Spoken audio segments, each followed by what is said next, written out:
ಇಲ್ಲಿ ಮೊದಲನೇ ವಿಷಯ 80% ಒಪ್ಪಿದ್ದಾರೆ ಅಂತ ಹೇಳ್ತಿದಾರಲ್ವಾ, ಒಂದು ಸರ್ವೆ ನಡೆಸ್ಬಿಡೋಣ. ಜನ ಕುಂತ್ರೆ ಒಂದು ಸರ್ವೆ, ನಿಂತ್ರೆ ಒಂದು ಸರ್ವೆ ಮಾಡಿಸ್ತಿದಾರಲ್ವಾ. ನಿನ್ ಮನೆಯಲ್ಲಿ ಟಿವಿ ಎಷ್ಟಿದೆ, ನಿನ್ ಮನೆಯಲ್ಲಿ ಗಾಡಿ ಎಷ್ಟಿದೆ, ನಿನ್ ಮನೆಯಲ್ಲಿ ಪಾತ್ರೆ ಎಷ್ಟಿದೆ ಅಂತೆಲ್ಲ ಸರ್ವೆ ಮಾಡಿಸ್ತಿದಾರಲ್ವಾ. ಹೇಳ್ಬೇಕು ನೀವೆಲ್ಲ ಇದನ್ನ. ಎಷ್ಟು ಜನ ರೈತರು ಒಪ್ಕೊಂಡಿದ್ದಾರೆ ಅಂತ ಒಂದು ಸರ್ವೆ ಮಾಡಿಸ್ಬಿಡೋಣ. 80% ಏನಾದ್ರೂ ಬಂತು ಅಂತ ಹೇಳಿದ್ರೆ ನಾವೇ ನಮ್ ಜಮೀನ್ಗಳನ್ನ ಬಿಟ್ಕೊಟ್ಬಿಡೋಣ, ಬರ್ಕೊಟ್ಬಿಡೋಣ. ಒಪ್ಪಿಗೆ ಇದೆ ಅಲ್ವಾ ಎಲ್ಲಾರ್ಗು? ಇಲ್ಲ, ಚಾನ್ಸೇ ಇಲ್ಲ, ನೋ ವೇ. ಬಿಟ್ಕೊಡ್ತೀರಾ ಅಲ್ವಾ? ನೀರು ಕಲುಷಿತ ಆಗಿದೆ ಅಂದ್ರೆ ನೀರ್ ಕಲುಷಿತ ಮಾಡಿದವ್ರು ಯಾರು? ನೀರ್ ಯಾರು ಬಿಡ್ತಾ ಇರೋದು ಇಲ್ಲಿಗೆ? ಗಲೀಜ್ ನೀರು ಫ್ಯಾಕ್ಟ್ರಿಗಳಿಂದ ಎಲ್ಲಿಂದ ಬರ್ತಾ ಇದೆ? ಬೆಂಗಳೂರಿಂದ ಬರ್ತಾ ಇದೆ. ನಿನ್ನ ಬೆಂಗಳೂರ್ನೇ ನೀನು ನೀಟಾಗಿ ಇಟ್ಟಿಲ್ಲ ಅಂದ್ಮೇಲೆ ನಮ್ಮೂರ್ನ ನೀನೇನ್ ಬೆಂಗಳೂರು ಮಾಡ್ತೀಯಾ? ಈ ಗೋಡೆಯನ್ನು ಹೆಂಗ್ ಹೊಡಿತದೆ? ತಲೆ ಗುಳ ಬಿಟ್ಬಿಟ್ಟಿದ್ದೀರಲ್ಲ. ಎಷ್ಟು ರೋಡ್ಗಳು ಚೆನ್ನಾಗಿದೆ ಬೆಂಗಳೂರಲ್ಲಿ. ಮಳೆ ಬಂದ್ರೆ ಎಷ್ಟು ರೋಡ್ಗಳಲ್ಲಿ ನೀರ್ ನಿಂತ್ಕೊಳ್ಳುತ್ತೆ. ಅದನ್ನ ನೀನ್ ಯಾವತ್ತಾರು ಬಂದು ನೋಡಿದ್ಯಾ? ನೀನ್ ಬರೋ ದಾರಿ ಯಾವ್ದು? ಪೂರ್ತಿ ನೀಟಾಗಿರೋ ತಾರ್ ರೋಡಲ್ಲಿ ನಿನ್ನನ್ ಕರ್ಕೊಂಡ್ ಬರ್ತಾರೆ, ಝೀರೋ ಟ್ರಾಫಿಕ್ ಮಾಡಿ ಕರ್ಕೊಂಡ್ ಬರ್ತಾರೆ. ಯಾವತ್ತಾದ್ರೂ ತಗ್ಗು ಉಬ್ಬಿರೋ ರೋಡಲ್ಲಿ ನೀನ್ ಬಂದಿದ್ಯಾ?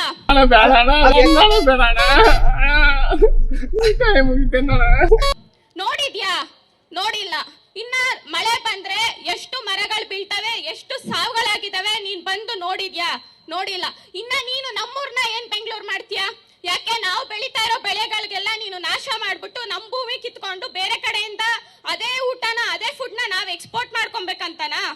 ಅರ್ಥ ಆಯ್ತು ಅನ್ಸುತ್ತೆ. ಅದಕ್ಕೂ ಎಕ್ಸ್ಟ್ರಾ ದುಡ್ಡು ತಗೊಳ್ಳೋಣ ಅಂತ ಒಂದ್ ಕಡೆಯಿಂದ ರೈತರನ್ನ ಎಲ್ಲಾ ಕಡೆಯಿಂದ ಎಷ್ಟು ಕುಗ್ಗಿಸ್ಬೋದೋ ಅಷ್ಟು ಕುಗ್ಗಿಸ್ತಾ ಇದಾರೆ. ಇನ್ನೊಂದು ಹಠ ಮಾಡ್ತಾ ಇದ್ದಾನಂತೆ ಡಿ.ಕೆ. ಶಿವಕುಮಾರ್. ನಿಂದ ಭೂಮಿ? ಯಾರ್ದು ಭೂಮಿ? ಭೂಮಿ ನಮ್ದು. ನಮ್ ಭೂಮಿಗೆ ನೀನ್ ಯಾರು ಹಠ ಮಾಡೋದಿಕ್ಕೆ? ಯಾರ ಹೆಸರಲ್ಲಿದೆ? ನಮ್ಮ ಹೆಸರಲ್ಲಿದೆ, ನಮ್ಮ ಅಜ್ಜಿ ತಾತಿರ ಹೆಸರಲ್ಲಿದೆ, ನಮ್ಮ ಅಪ್ಪ ಅಮ್ಮಂದಿರ ಹೆಸರಲ್ಲಿದೆ. ವಾರೆ ಮೇರಿ ಲಡ್ಕಿ, ನಿನ್ನಂತವ್ರು ಇನ್ನೂ ಈ ದೇಶದಲ್ಲಿ ಇದಾರ? ನೀನ್ ಪಾದ ಜೆರಾಕ್ಸ್ ಮಾಡ್ಕೊಟ್ಬಿಡು. ದಿನ ಸಾಯಂಕಾಲ ಬೆಳಿಗ್ಗೆ ಇಟ್ಕೊಂಡು ಪೂಜೆ ಮಾಡ್ತೀನಿ. ನಾವು ಓದಿರೋ ಯೂತ್ಸ್ಗಳು ಏನೋ ಒಂದು ಮಾಡ್ಕೊಂಡಾದ್ರೂ ನಾವು ಜೀವನ ಮಾಡ್ತೀವಿ. ನಾವು ಎಲ್ಲೋ ಹೊರಗಡೆ ಹೋಗಿ ದುಡ್ಕೊಂಡು ಜೀವನ ಮಾಡ್ತೀವಿ. ನೀನ್ ಈ ಭೂಮಿ ತಗೊಂಡು ಫ್ಯಾಕ್ಟ್ರಿಗಳು ಮಾಡ್ಬಿಟ್ಟು ಓದ್ದೇ ಇರೋ ರೈತರಿಗೆ ಏನ್ ಕೆಲಸ ಕೊಡ್ತೀಯಾ? ಏನ್ ಕೆಲಸ ಕೊಡ್ಬೋದು ಹೇಳಿ? ವಾಚ್ಮ್ಯಾನ್ ಕೆಲಸ ಕೊಡ್ತಾನೆ, ಇಲ್ಲ ಅಲ್ಲಿ ಟಾಯ್ಲೆಟ್ ತೊಳೆಯೋ ಕೆಲಸ ಕೊಡ್ತಾನೆ.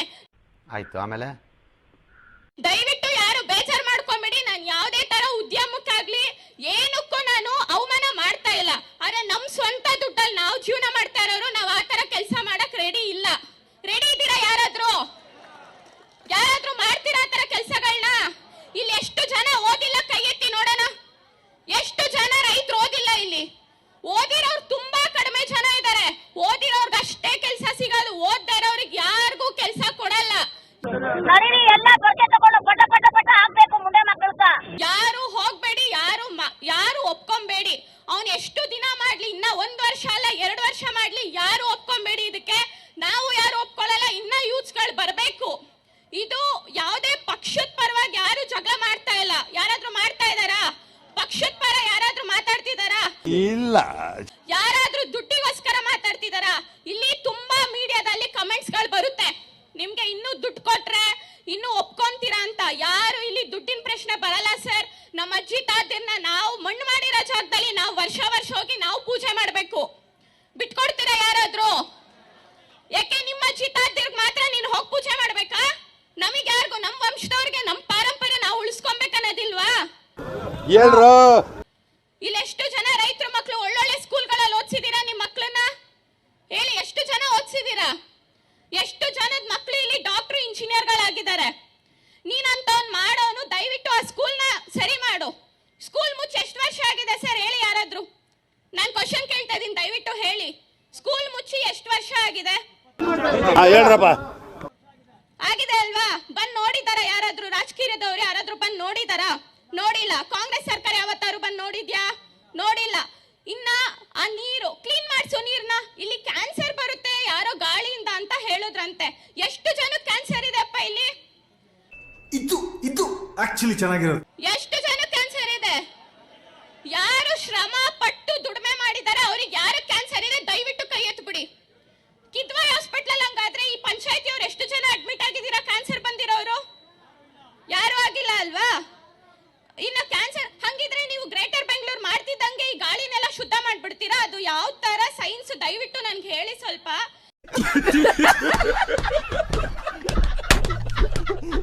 ಎಕ್ಸ್ಪ್ಲೈನ್ ಮಾಡಿ. ಗ್ರೇಟರ್ ಬೆಂಗಳೂರು ಆಗ್ತಿದ್ದಂಗೆ ಗಾಳಿ ಕ್ಲೀನ್ ಆಗ್ಬಿಡುತ್ತಾ? ಇನ್ನೊಂದು ವಿಷಯ, ಓದ್ಸತಿ ಮೀಡಿಯಾದವರಿಗೆ ನಾವು ಚಿಕ್ಕ ಮಕ್ಳ ಕೈಲಿ ಮಾತಾಡ್ಸಿದ್ರು ಏನಂತ, ನಮ್ಗೆ ಬೇಡ ಅಕ್ವೈರ್ ಬೇಡ ಅಂತ ನಮ್ಮನೆ ಮಕ್ಕಳು ಚಿಕ್ಕ ಮಕ್ಳು ಮಾತಾಡಿದ್ರು. ಅದಕ್ಕೆ ತುಂಬಾ ಕಮೆಂಟ್ಸ್ಗಳು ಬಂದಿದ್ದಾವೆ, ಮಕ್ಕಳಿಗೆ ಮೀಡಿಯಾದವರು ಹೇಳ್ಕೊಟ್ಟು ಮಾತಾಡ್ಸಿದ್ದಾರೆ ಅಂತ. ಸರ್, ನಾವು ಸಣ್ಣ ಮಕ್ಕಳಿಗೆ ಗಿಡನ ಉಳಿಸು ಅಂತ ಹೇಳ್ಕೊಟ್ರೆ ಅದ್ರ ಬಗ್ಗೆ ಮಾತಾಡ್ತಾರೆ. ನೀನು ಇಲ್ಲ ನಾಶ ಮಾಡು ಅಂದ್ರೆ ನಿನ್ ಮಕ್ಳು ಆತರ ಬೆಳಿತಾರೆ. ಅರ್ಥ ಆಯ್ತು ಅನ್ಸುತ್ತೆ. ನಮ್ಮ ಮಕ್ಳುಗಳಿಗೆ ನಾವು ಉಳಿಸಿ ಕಾಪಾಡಿ ಬೆಳೆಸಿ ಮುಂದಕ್ಕೆ ನೀನು ಒಬ್ಬ ರೈತ ಆಗು ಅಂತ ಹೇಳ್ಕೊಟ್ಬಿಟ್ಟು ಬೆಳೆಸಿದ್ದೇವೆ ಹೊರತು ನೀನು ಮರ ಕಡಿ, ನೀನು ನಾಶ ಮಾಡು ಅಂತ ನಾವ್ ಯಾವುದೇ ಕಾರಣಕ್ಕೂ ಹೇಳ್ಕೊಟ್ಟಿಲ್ಲ, ನಾವು ಮುಂದಕ್ಕೂ ಹೇಳ್ಕೊಡಲ್ಲ. ಕ್ಲಾಪ್ಸ್ ಹೊಡ್ರಿ, ಸುಮ್ಮನೆ ಕೂತಿರಲ್ಲ. ಯಾರು ದಯವಿಟ್ಟು ನಿಮ್ ಜಮೀನ ಯಾರಿಗೂ ಬಿಟ್ಕೊಡಕ್ ಹೋಗ್ಬೇಡಿ. ಯಾರೇ ಬರ್ಲಿ, ಇವನೇ ಎಲ್ಲ ಮುಂದಕ್ಕಿನ್ನ 1000 ಜನ ಬರ್ಲಿ, ಎಷ್ಟೇ ಪರ ಇರೋರು ಎಷ್ಟೇ ಮಾಡ್ಲಿ, ನಾವಿಷ್ಟು ದಿನ ನಾವು ಹೋರಾಟ ಮಾಡ್ಕೊಂಡು ಬಂದಿದೀವಿ. ನಮ್ಗೆ ಅವ್ರ ತರ ಉಗ್ರವಾಗೆಲ್ಲ ಹೋರಾಟ ಮಾಡಕ್ ಬರಲ್ಲ, ನಾವು ಮಾಡೋದು ಇಲ್ಲ. ನಾವು ಆತರ ಬೆಳ್ಕೊಂಡ್ ಬಂದಿರೋರಲ್ಲ. ಆಯ್ತು, ಆಮೇಲೆ ನಾವು ಒಬ್ರಿಗೆ ಹಾನಿ ಮಾಡಿ ನಾವು ಅದನ್ನ ಉಳಿಸ್ಕೊಳ್ಳೋದು ಬೇಡ. ಉಳಿಸ್ಕೊಳ್ಳೇಬೇಕು ಅನ್ನೋ ಸಿಚುವೇಶನ್ ಅಲ್ಲಿ ಏನಾದ್ರೂ ಮಾಡಕ್ ರೆಡಿ ಇರ್ತೀವಿ. ಬಟ್ ಅವ್ರ ತರ ನಾವು ನಿಂತ್ಕೊಳ್ಳೋದು ಬೇಡ. ಯಾವತ್ತೂ ನಾವು ಅವ್ರ ತರ ಆಗೋದ್ ಬೇಡ. ಪರ ಇರೋರು ಹೇಗೆ ಇವಾಗ ಮಾಡ್ತಾ ಇದಾರೆ ಆ ತರ ಆಗೋದ್ ಬೇಡ ನಾವು. ಇಷ್ಟ ಹೇಳಿ ನಾನು ಮುಗಿಸ್ತೀನಿ. Thank you. ಇಷ್ಟು ಹೇಳಕ್ ಇಷ್ಟಪಡ್ತೀನಿ. Okay friend, bye. ನಿರಂತರ ಸುದ್ದಿಗಾಗಿ ನಿರೀಕ್ಷಿಸಿ TV9. ಕ್ಯಾಮರಾಮನ್ ಗಿರಿರಾಮ್ ಜೊತೆ ಕುಟೇರ ಸಿಂಹ ಜಂಗ್ಲಿ.